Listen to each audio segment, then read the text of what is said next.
Stream KOAM News now on the TV app, available for iOS and Android.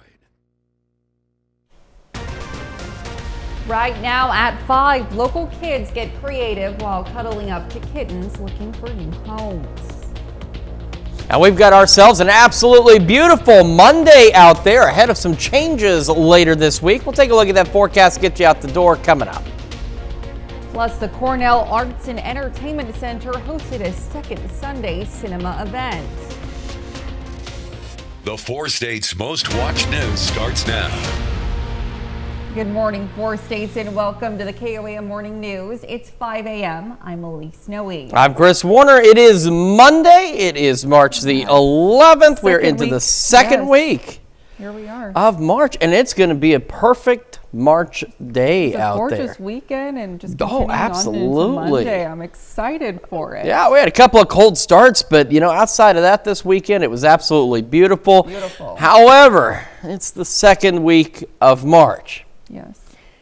We're getting further into the storm season here. Yeah. Now, last Thursday, we had that tornado warning out west. That was kind of our first little taste of severe weather season around the area. It came in time for Severe Weather Preparedness Week. So just a reminder, we're getting into that severe weather season across the area, and we could see some additional thunderstorms. Hopefully nothing too serious. Hopefully not, but as you folks know, yes, it can change at a moment's notice. Well, let's take a look, though, at what we're expecting for today. Quick look outside. Our camera on top of the Cornell Complex in downtown Joplin, looking good so far. It's going to be a bit on the breezy side the next few days, and it's going to be warmer progressively as we head through the next few days as well. MoDOT camera 20th in range line, also looking pretty good. Temperatures around the area, it's not too bad. We've got some upper 30s. We've got low 40s out there. We do have some low 30s a little further to the south, but otherwise, again, not a bad start for our Monday. Kids getting on the bus this morning, probably want a light jacket. Sunny, 40 south breeze at about 5 to 10 miles an hour. When that bus brings them back home, again, not bad either. 64, still breezy. Southwest winds 10 to 15, and we'll see occasional gusts through the day upwards of 25 miles an hour. So there'll be off and on gusts up that high. It won't be overly breezy, but it will start to get pretty windy over the next couple of days. And today, enjoy it. Sunny skies, maybe a stray cloud or two out there as we head for highs into the mid to upper 60s across the area. Again, warmer weather on the way, windier weather on the way. Thunderstorm chances on the way. We're going to look at all of that in your complete forecast here in just a few more minutes. Elise? All right, Chris, thanks. Fire crews in Webb City respond to a morning house fire. It happened around 7:45 Sunday morning at 1216 West Austin. When crews arrived, most of the fire had gone out, but they helped put out remaining hot spots. The east side of the home was damaged from the fire and smoke. No one was injured in the fire. The Carl Junction Fire Department put out a house fire early Sunday morning in the Briarbrook neighborhood. It happened before the time change around 1:20 a.m. in the 700 block of Spring Hill Drive. Flames and smoke were visible in the attic area of the house. Everyone got out safely. The Red Cross was contacted to help the displaced residents. Authorities in Jasper County Saturday responded to reports of an overturned car. It happened around 1 p.m. Saturday afternoon on Highway 171 north of Carl Junction. First responders say the vehicle went off the roadway and flipped over multiple times in a field. 2 people in the car were taken to the hospital with non-life-threatening injuries. If you're ever on the go and want to still be able to watch our newscast live, just download the KOAM Plus app. It's available free of charge on the Apple App Store of your choice. Just search for the KOAM Plus app. The Cornell Arts and Entertainment Center in Joplin Sunday hosted a second Sunday cinema event. The purpose of the event is to recognize the work of local and regional filmmakers. Last week, KOAM's Amber Jenkins spoke with the filmmaker of In the Morning, a documentary about former Joplin police officer Jake Reed. Sunday, we spoke to an organizer about the films that were showcased. For Second Sunday Cinema, we're trying to show one feature film, so it's going to be over 40 minutes long, one feature film, and at least a couple of shorts as well each month. And so 3 films today, but most of these are winners or were just really favorites from our Uplift Film Festival. All right, everyone. Films shown Sunday include The Center, Where the River Divides, and The Morning. Kids in Joplin were encouraged to get creative with some furry friends on Sunday. KOAM's Samantha Walker attended the Pause for Love event at 9 Lives Cat Rescue. I love cats. I'm an animal person. Well, what we're doing here is the Pause for Love event. We'd like to start these on a monthly basis as to where we come in and we have crafts for both adults and children to come in and do and learn a little bit about the cats, spend some time with the cats that are adoptable in the shelter area, in the lounge, and just generally have a good time and play some games and get to know cats. We could paint, we could do tattoos, or, we could play with the cats, all that stuff. Kids are our future, and they're the ones that can do the outreach with the animals. They do so much, the reading with the animals and spending time with them. I think that is necessary. I like cats because they're cute, they purr a lot when they're happy, they wag their tail when they want to play sometimes. It's fun because usually kids these days play on electronics a lot. You could get out of the house and go somewhere with your parents and hang out with animals or something. If the cats don't get a home, then they're just gonna stay here for ever. And we don't want that to happen, so we just want people to adopt them. They have souls like me and you.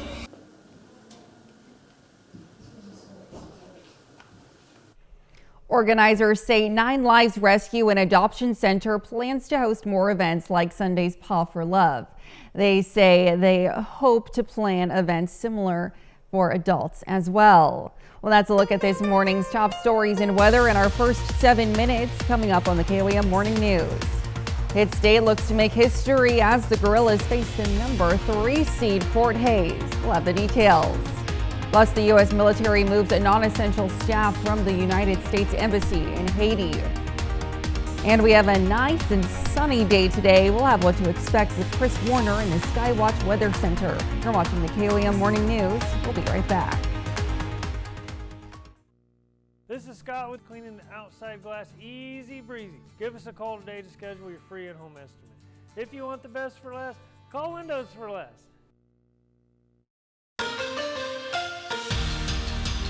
Well, Pittsburgh State women's basketball has the opportunity Sunday afternoon to do something never before done in the Gorilla program history. That is, win an MIAA tournament championship. After victories on Friday and Saturday, Pitt State plays in the conference title game. It was championship Sunday as Pitt State looks to make history as the Gorillas face the number 3 seed Fort Hays State. In the opening period, Harper Schreiner buries the three-point shot in the corner. Next possession, it's Harper Schreiner again as she gets the bucket plus the foul.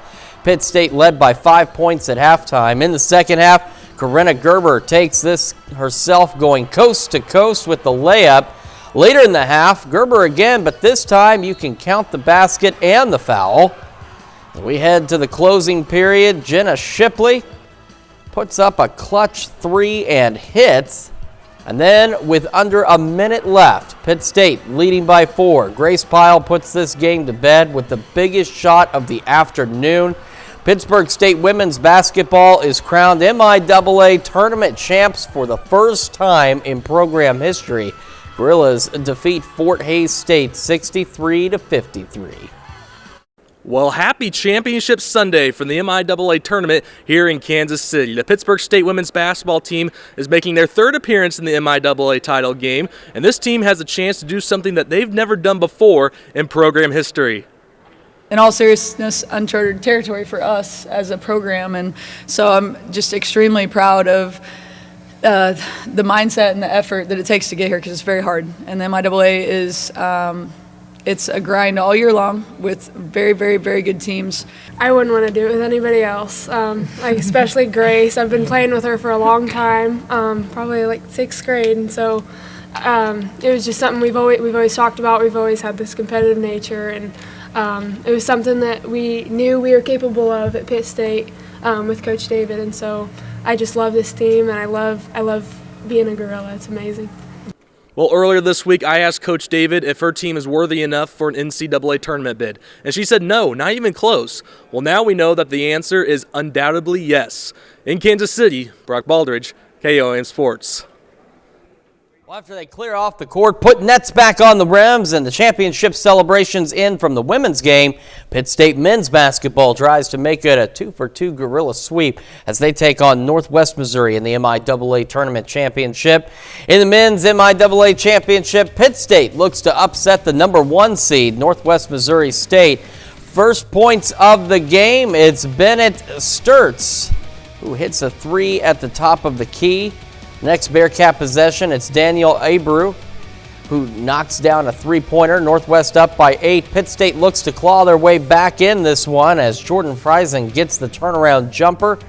Then Friesen shoots from downtown and connects. Later in the first, Dramini Shaw looks to stay hot as he drains the 3-pointer, but Pitt State was just outmatched yesterday. Byron Alexander makes the tough bucket here. Northwest Missouri State goes on to handle the Gorillas the rest of the way. Pitt State falls 78-65. Over to the NFL. Last summer, it was a storyline that lasted into the regular season. When will the Chiefs and Chris Jones come to a contract agreement? Well, that problem gets solved much quicker this time around. According to ESPN's Adam Schefter, the 5-time Pro Bowl defensive tackle agrees to a 5-year contract with the Chiefs, which included $95 million of guaranteed money. The deal is expected to be the highest ever average annual salary for an NFL defensive tackle. Chiefs retain their best defender before free agency begins. Still to come, we're going to see why Oregon governor will sign a bill to recriminalize possession of certain drugs. We'll have those details, plus another check of that forecast when the KOAM Morning News returns. Hey, it's Tommy with Heritage Tractor. Gear up for warmer weather during our Green Up sale. HeritageTractor.com today. Exclusions apply. Offer ends March 16, 2024. Get your tickets now for JLT's All Quiet on the Western Front opening March 20th.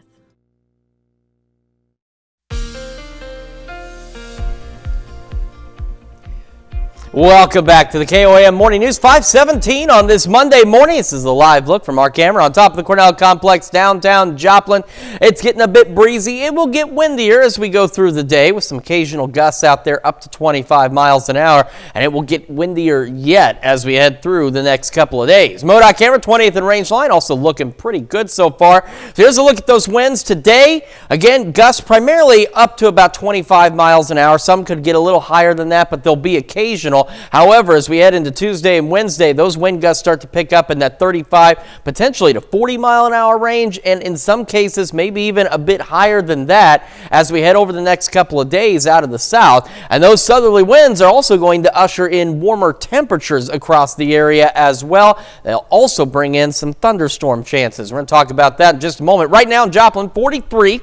Feels like 37 with a south breeze at about 10 under clear skies out there. Southerly winds across the area. Temperatures for the most part upper 30s and low 40s. We have some low 30s off to the south, so a bit chilly here and there. But again, not a bad start for the second full week of March out there.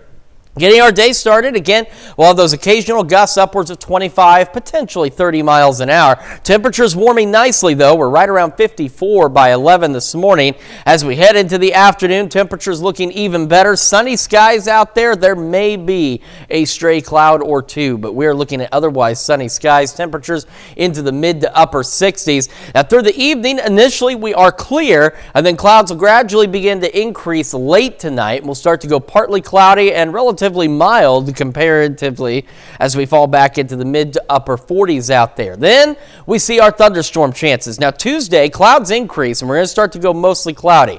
We're still going to be breezy. It's still going to be warm. It won't be until late Tuesday, say after 8 o'clock, that we'll start to see some scattered showers and thunderstorms out there. And some of these storms as we go late Tuesday into early Wednesday could be strong to low grade severe, with hail and wind being the primary concern. But that severe threat at this point is relatively isolated. While thunderstorms will be scattered, we're not anticipating a high number of severe storms out of that activity.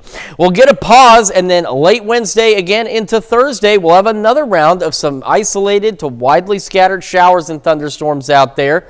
And some of those, again, might be a bit on the strong side. And we're going to continue with shower and thunderstorm chances off and on, even as we head into the weekend. So we get a pause, and then by Saturday, we're going to see another round of showers and maybe some thunderstorms out there as well, something we're going to keep an eye on. But over the next couple of days, today, we are clear, we are good. Tomorrow, you can see where we have that possibility for some strong to low-grade severe thunderstorms for us tomorrow. And I forgot to change that to Wednesday. I apologize. I should say Wednesday, not Tuesday.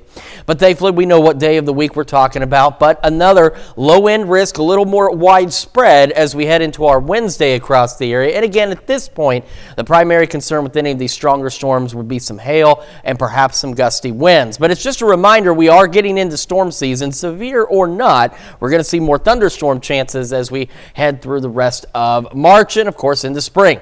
Those thunderstorm chances, again, continuing through at least Friday, but that doesn't stop our temperatures from warming up into the mid to even upper 70s in some cases. We'll cool down a bit heading into the weekend, but otherwise, temperatures not too bad, and we clear out again by next week. That's Check Your Forecast. We're back with Health Watch right after this. When I noticed my heat stopped working, I decided to call the pros at Pascal.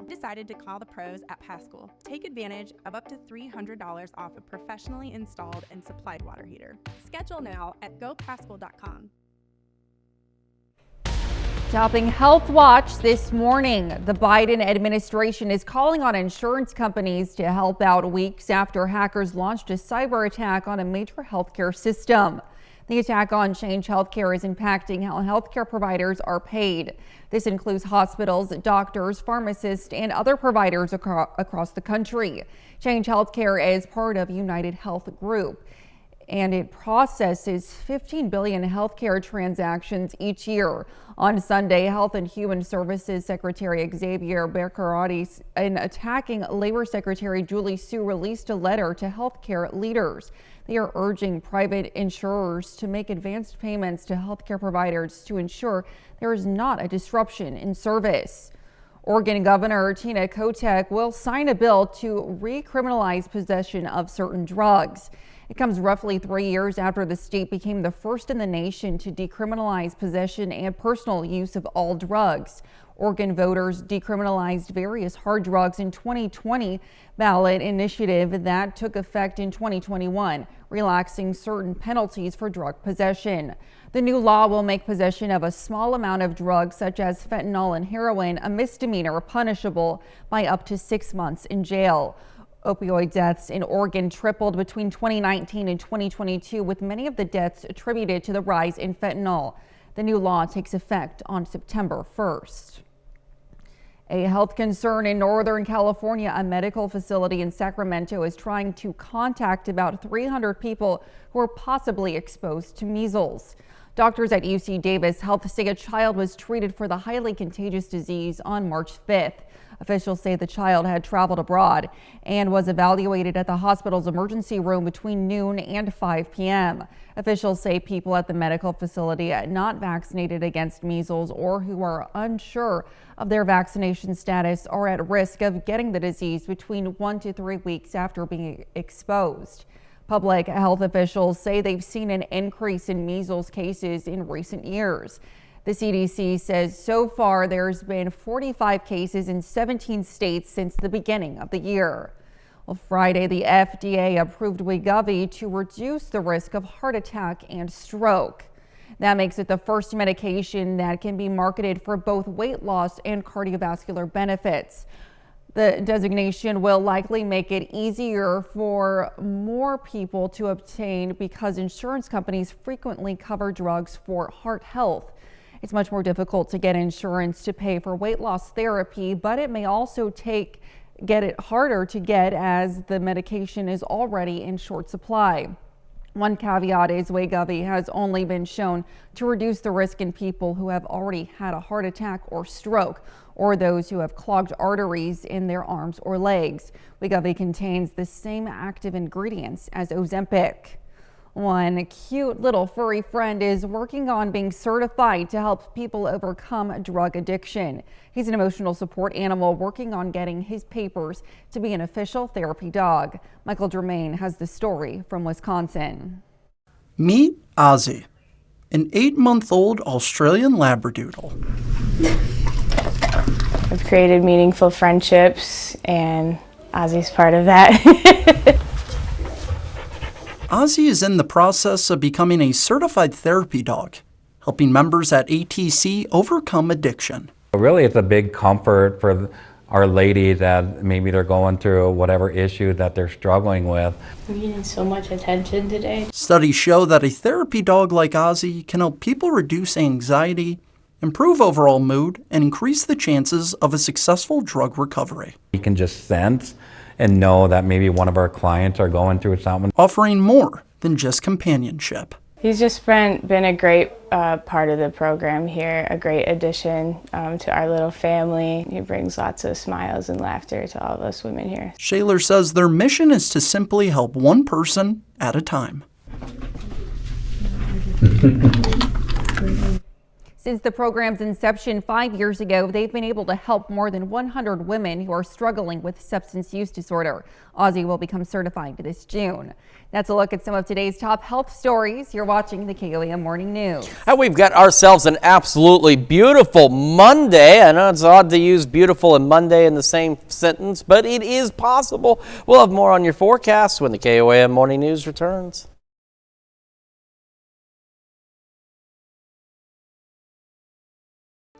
Beyond Homeless, beginning Tuesday on KOAM News at 6. Right now at 5:30, local scuba students showed off their basketball skills in an underwater basketball game. And we've got a chilly start to our Monday, but it is going to be pleasant. It is going to be sunny. We'll take a look at that forecast, get you out the door coming up. Plus, St. Patrick's Day is being celebrated around the 4 states. We'll take you to a look at the Irish Gnome Workshop. The 4 states' most watched news starts now. Good morning, 4 states, and welcome to the KOAM Morning News. It's 5:31. I'm Elise Noe. And I'm Chris Warner. It is a Monday morning here in the 4 states. And hopefully going to be a beautiful Monday. I'm looking forward to that. It's going to be absolutely wonderful out there. I know it's difficult to put wonderful and Monday in the same sentence. But I think there, we have but it to, is, yeah. given the circumstances of today, Chris. Yeah, absolutely we do, especially considering that we're going to have thunderstorm chances increasing over the next few days as well. So get out there and enjoy today. And Monday's a perfect day to call in sick. Oh. Not that we encourage this, but we're simply saying that, you know, if you're a little under the weather because of the nice weather, you know, not a bad opportunity. Soak up the sun, getting that vitamin C. Exactly. Get feeling better out there, guys. Exactly. That's what you got to do. You got to take care of yourself. Well, let's take a look outside real quick. This is the MoDOT camera, 20th and Rangeline in Joplin, looking back to the north. We've got a pretty decent start out there, albeit a bit on the chilly side when we look at those temperatures. For the most part, we're upper 30s, low 40s out there. So otherwise, not too bad. Kids getting on the bus this morning, they're going to need a jacket. About 40, sunny, south breeze 5 to 10. When that bus brings them home, still sunny. Winds occasionally gusting out of the southwest, 25, maybe 30 miles an hour. We'll be sitting at 64. As we go through today, highs today, mid-upper 60s, sunny skies, those occasional wind gusts out there. Clouds are going to increase late tonight and into tomorrow ahead of increasing thunderstorm chances. We'll take a look at all that in the full forecast here in just a few more minutes. Elise? Thanks, Chris. Well, along with setting your clock forward over the weekend, you may want to check other devices around your home. Local fire departments also say it's a good time to check your smoke alarms. They suggest changing your alarm's batteries and to check the date on the back of your alarms. If they're older than 10 years or don't have a date, it's a good idea to replace them. Typically, a 9-volt battery that's in most smoke detectors is good for about 6 months, and that's the reason why they want them changed in that interval. Daylight savings, because it happens twice a year, is just a good time when you're changing your clock, change your batteries. It just makes for a good universal time to do that. Firefighters also suggest cleaning up around your smoke alarms. Dust and cobwebs can impact a detector's smoke sensor. Easter is right around the corner, and Firehouse Pottery in Joplin is kicking off the holiday with an Easter egg story time. Children of all ages had the opportunity to listen to an Easter story and then paint a piece of pottery inspired by the book. Organizers say it's a way for families to start a fun new Easter tradition. It is a great thing for kids because they can use their creativity, and it also gives them something to keep for years and look back on. They get a lot of good quality family time. It's a wonderful thing to do. Yeah. The story for Saturday's event was Duck and Goose, Here Comes the Easter Bunny. Missouri Southern Saturday hosted an archery tournament for local high schools. Around 900 students participated in the event from schools including Oswego, Riverton, Joplin, Neosho, Lamar, and Sarcoxie. Officials say the tournament gives students a chance to connect and meet new people. Just getting all the kids together. We see each other almost every weekend and we compete. We're competitors on the line, but a lot of the kids and coaches become friends when they're not up on the line and help each other out throughout the season. The top male and female at Saturday's event was awarded Missouri Southern scholarships. Well, scuba students at Calypso Scuba Saturday showed off their basketball skills in an underwater basketball game.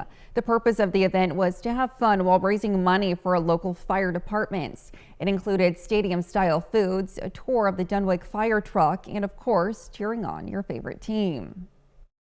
Getting to come out and meet people in the city here and people that want to help us out, and then it's kind of fun. I've never been to an underwater basketball game before, so it's really actually fun watching them try to make a shot down there.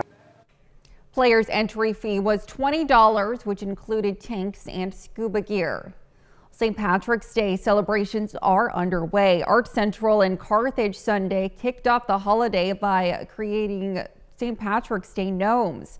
Attendees were provided supplies for their creation, including yarn for hair, hats, and pins. Gnomes are so much fun, and to me, with a gnome, it's like less detail as far as, if you try to create other things, you're dealing with the eyes, the mouths, and stuff. With the gnomes, you just got this little pug nose and no eyes to deal with, but it leaves a little bit for your imagination to roll. Sunday's workshop began at 2 and wrapped up around 5. That's a look at our top news stories coming up this half hour on the KOAM Morning News. Parents of hundreds of children kidnapped from a Nigerian school are waiting desperately for news about their whereabouts. Plus, the U.S. conducted another humanitarian airdrop into northern Gaza. We'll have the latest. You're watching the KOAM Morning News.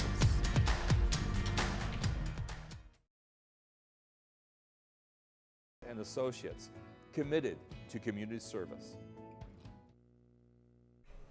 Topping World Watch, it's been 10 years since the disappearance of Malaysia Airlines flight MH370 with 239 people aboard. Multiple search efforts have been unsuccessful. Senior Foreign Affairs correspondent Greg Palcott tells us there may be new hope for some answers. 10 years ago today, Malaysia Airlines flight MH370 with 239 on board took off from Kuala Lumpur. After 40 minutes, it wasn't heard from again. I think it is certainly the greatest mystery of modern aviation. The plane heading for China veered off course. Its telemetry shut down. Only satellite signals tracked it to the southern Indian Ocean, where it vanished. Those in Beijing could only wonder, including Michigan native Sarah Bajak, waiting for her Texas boyfriend, Philip Wood. It was like, how can this happen? I mean, how is it possible? The disappearance triggering a massive multinational air, sea, and underwater search, which has come up with little, except for a few pieces of plane found on distant shores. Chinese family members of those on board protested today in front of the Malaysian embassy in Beijing, demanding a new investigation, as crash theories still rage. From huge mechanical fault to pilot foul play to political conspiracy, there are signs of a new hunt. I'm inclined to support reopening of investigations of MH370. A Texas marine firm which looked once says it has new underwater gear and wants another try. And specialists have a new way to use radio waves to potentially track the plane's path. I think it will take just one more search And as long as we look in the right places, then we will find it. Good news for those still grieving, including Bajak, now looking for peace at her Panama resort. We all want resolution. Leaving it hanging open it's like the wound can never totally heal. And for investigators, it's not just answers to the crash they're looking for, but ways to make flying safer overall. The U.S. military removes non-essential staff from the United States Embassy in Haiti. The action was taken as the country descends further into gang violence. The U.S. has also ramped up security at its mission in the Caribbean nation's capital, Port-au-Prince. Last week, gangs staged attacks at the airport, police stations, and prisons. They're pushing for the removal of Haitian Prime Minister Ariel Henry.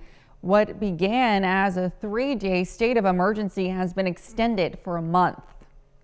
Parents of hundreds of children kidnapped from a Nigerian school are waiting desperately for news about their whereabouts.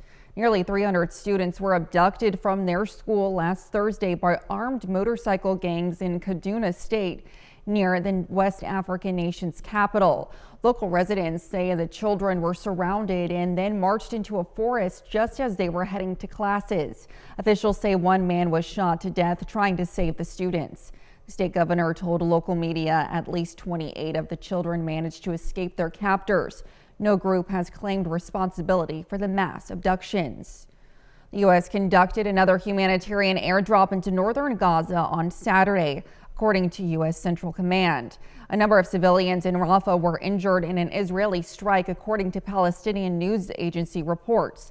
And the prospects of a ceasefire before the holy month of Ramadan are looking tough, according to President Joe Biden. Rob Kirkpatrick has more. The United States airdropped more humanitarian aid into Gaza on Saturday, according to U.S. Central Command. The airdrop included more than 41,000 meals and 23,000 bottles of water. This comes after the UN warned that 4 out of every 5 households in Gaza do not have safe drinking water. On Friday, President Joe Biden called on Israeli Prime Minister Benjamin Netanyahu to do more. Does that show your level of frustration with him on humanitarian aid? Does he need to be doing more? Yes, he does. The enclave's humanitarian crisis is worsening, due in part to Israel's severe restrictions on aid entering Gaza. According to the Palestinian Ministry of Health, at least 25 people have died of severe dehydration and malnutrition in Gaza. Today we are facing a humanitarian catastrophe in Gaza. This unfolding as an Israeli strike on a residential building in Rafah injured scores of people overnight on Saturday, according to the Palestinian news agency Wafa. Israel claimed it struck a Hamas target in the area, and President Biden casting doubt that a ceasefire deal can be reached before the holy month of Ramadan begins on Sunday evening. Will there be a ceasefire by Ramadan? It's looking tough. CIA Director Bill Burns was in Jordan on Friday, meeting with his Israeli counterpart to broker a ceasefire deal in return for hostages held by Hamas. But U.S. officials say negotiations have reached a standstill. I'm Rob Kirkpatrick reporting. That's a look at some of your biggest headlines from around the world. We'll be right back. When I noticed my heat stopped working, I decided up to $300 off a professionally installed and supplied water heater. Schedule now at gopascal.com.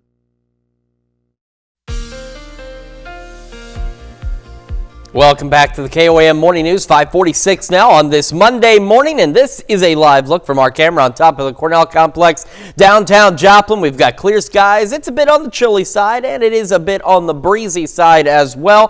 MoDOT camera, 20th and range line, looking back to the north, also looking pretty good so far. Winds are going to be a thing over the next few days. Today, we're looking primarily at gusts anywhere from 25, potentially upwards of 30 miles an hour out of the southwest. However, as we head into our Tuesday, those wind gusts really start to ramp up. They could be anywhere from 35, 40, potentially 45 miles an hour, and that will continue into our Tuesday as well across the area. So that's something that we're going to have to contend with, on top of increasing thunderstorm chances over the next few days as well. We're at 43 in Joplin right now, feeling like 37 with that south breeze at about 10 miles an hour. And again, clear skies out there. Temperatures chilly to start, upper 30s, low 40s across the area. So again, not bad, but definitely cool out there to say the least. As we get our day underway, though, we're going to have plentiful sunshine, and with those gusty south winds here and there, that will allow us to warm up right about 54 by 11 ahead of highs today in the mid to upper 60s across the area. So today, a pretty good day out there. Aside from that wind, it's going to be sunny, it's going to be warm, it's going to be relatively pleasant.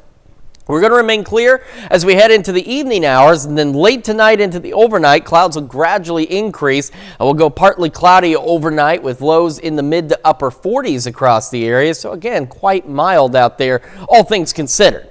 Now, as we head into our Tuesday, we're going to spend most of our Tuesday mostly cloudy out there, but still with those gusty south winds, that does not stop us from warming up as we'll be closer to the 70s. However, by late tomorrow evening, we're going to start to see some scattered showers and thunderstorms across the area, and some of those could be strong to low-grade severe, with hail and wind at this point being the primary concern with any of those storms, and those will carry on into early Wednesday morning. Then we'll see a pause in that activity and still be mostly cloudy for our Wednesday before late Wednesday into Thursday we see another round of showers and thunderstorms out there. These will be a little more isolated to widely scattered for our Thursday. And as we go into Friday, we'll see additional showers and thunderstorms out there as a possibility as well. And over the next couple of days, some stronger storms again will be possible. So today, a great day, looking fantastic. Tomorrow, we've got that low wind risk across a good swath of the area, again, for maybe some small hail and some gusty winds. So, of course, we'll keep an eye on those thunderstorms for you. Now, this, of course, tomorrow is for late tomorrow evening into the overnight hours. And then it's kind of a repeat for Wednesday as well. It'll be late Wednesday into the overnight into Thursday morning that will have another low wind risk for some strong storms with hail and gusty winds as the primary concern. But of course, if any of that changes, we'll keep you updated. We'll let you know. But right now, that's what we're looking at. And it's just a reminder, regardless of whether or not we're seeing any severe weather out of any of this activity, it is just a reminder we're getting into storm season across the area. That's why we had severe weather preparedness week last week. Just remember, have your plans in place and just make sure you're prepped, as storms are going to continue to increase as we head into the spring season. All right, so thunderstorms all the way through at least Friday out there. Temperatures, though, looking pretty good. We're going to go into the mid-70s, and in most cases, these thunderstorms are going to be overnight storms. They're going to be late night into the early morning. Then we'll have pauses, and they'll return late night into the early morning hours. As we head into the weekend, we do cool down a bit. We'll fall back into the 50s before we start to warm up again by the middle of next week. Let's check your forecast. We're back with more of the KOAM Morning News right after this. Nominate your Ford State Hero today. Hero Fund USA. Visit KOAMnewsnow.com/Hero Fund for the application and guidelines. Fast food stop Big Boy has been a staple in Bismarck, North Dakota since it opened in 1954. Now the nostalgic restaurant is celebrating one man's 40 year of employment. Emmeline Ively has his story. Inside these four walls Hi there. is a familiar face 126, please. Are you ready? who's always ready to greet you. After 40 years of employment, Don Brandt is seasoned in the ways of Big Boy. Well, you could say I've been making pizza burgers my whole life. Not many could say their first job flipping burgers turned out to be their life's calling. But Don can. This is my first actual job, my first actual interview. I grew up on a dairy farm, so I spent some time there before I actually got down to Bismarck and started going to school. Don's dedication goes beyond the daily grind. I swear I've been on overtime since my second week. It's a connection with the community he's served. Seeing a grandparent come through with their child, experiencing their first hot and tot or their first purple cow, it just brings back memories of the past for everybody. 4 decades of dishing out memories and learning lessons along the way.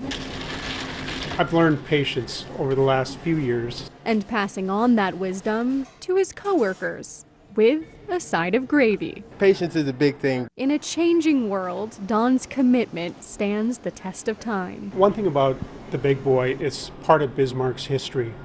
And once you get into it, you feel part of it. As Don continues to serve the community, his story serves as a living chapter in the history of this cherished establishment. Not only is Don Brandt the longest standing employee at the Bismarck Big Boy location, he is now the longest standing employee out of all 340 restaurants worldwide. We'll be right back. Greg Kelly, Vice President of Operations with Phoenix.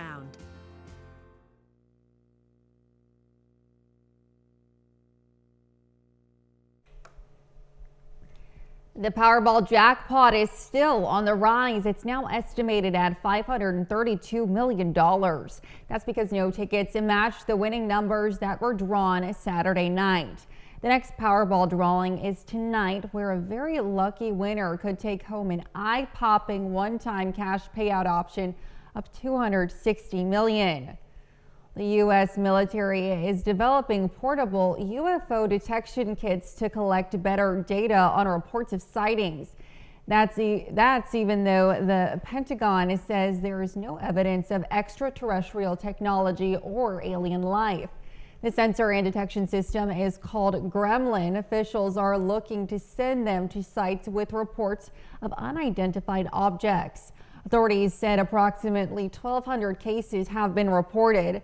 They say they get an average of 100 new cases each month and clear roughly the same number. The UFO detection kits are currently being tested at a range in Texas.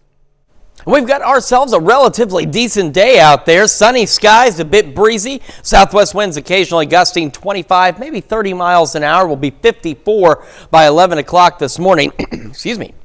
As we head into the afternoon, sunny skies, still breezy at times and mild, mid to upper 60s across the area. Clouds will gradually increase late evening and overnight, but we're otherwise not too bad through the evening hours, and we'll fall back to the mid to upper 40s with those partly cloudy skies as we head into tonight. Heading into tomorrow, mostly cloudy Tuesday, Wednesday, and Thursday. Thunderstorm chances late Tuesday evening into Wednesday morning, again late Wednesday evening into Thursday, and that process repeats all the way into Friday. Heading into all this, we're into the mid 70s, and a reminder, some of the storms over the next couple of days could be strong to low grade severe, with hail and wind being the primary concerns. We'll keep an eye on that for you. We're going to cool down a bit as we head into the weekend and the start of next week before returning to the 60s by next Wednesday. Let's check your forecast. Got another hour of the KOAM Morning News coming up. Get ready to enjoy the final year of the Joplin Memorial Run. Sign up today.